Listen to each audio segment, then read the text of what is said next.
नमस्ते दोस्तों। आज मैं आपके समक्ष एक कविता प्रस्तुत करने जा रहा हूं, जिसका शीर्षक है अम्मी का चूल्हा। इसे लिखा है फरीद खान ने।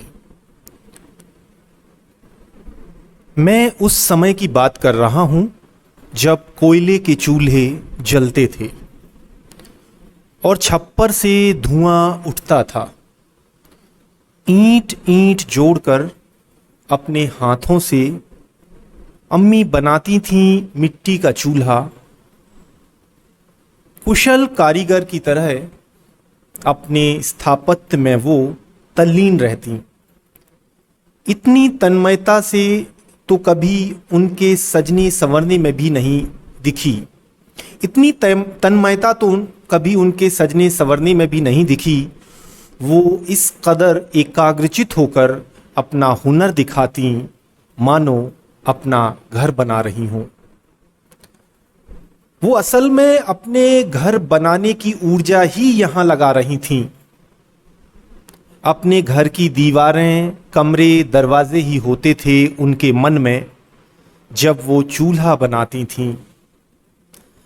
अगर होता तो वो घर भी उतना ही सौंधा और लिपा पुता होता। दो अलावों की तरह ही होते दो कमरे और एक दरवाज़ा होता जहाँ से वह लाकर डालती कोयला। फिर पकता इतना खाना उस घर में कि राज़ी खुशी सबको पूरा पड़ता। बहरहाल नया चूल्हा बनने के बाद जो खीर बनती वो उनके गृह प्रवेश की ही खीर होती थी।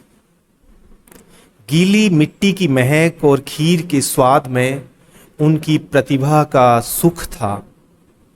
रात को थपकी देकर चूल्हे को सुला देती और चूल्हा भी मानो पालकी में सोया कोई बच्चा बन जाता। फिर वो खुद भी थक कर सो जाती। उन्हें सपनों में चूल्हा आता,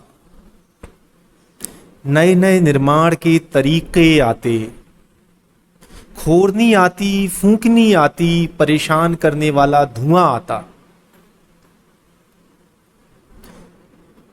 वो बड़बड़ाती जाती, डोई के रखने की जगह बनानी है, अभी तो दल घोटनी के टांगने के लिए भी कील चाहिए। अधहन उतार कर दाईं तरफ रखें या बाईं तरफ, और रात कट जाती। जब से गैस का चूल्हा आया उनका निर्माण कौशल जाता रहा। फिर से एक बार चूल्हा बनाने का उनका सपना ही रह गया। गुजरते हुए वक्त के साथ अब तो उनकी शक्ल में ही दिखने लगा है चूल्हा। दो सूने अलावों की तरह सूनी दो आंखें टिकी रहती हैं अशोक राजपथ पे कोयले का इंतज़ार करती हुई। सपनों में ही वो अब बना पाती हैं दो अलावों की तरह दो कमरे, एक दरवाज़ा। सपनों में ही खरीद कर ले आती हैं कोयला और रात गुजर जाती है। शुक्रिया, धन्यवाद।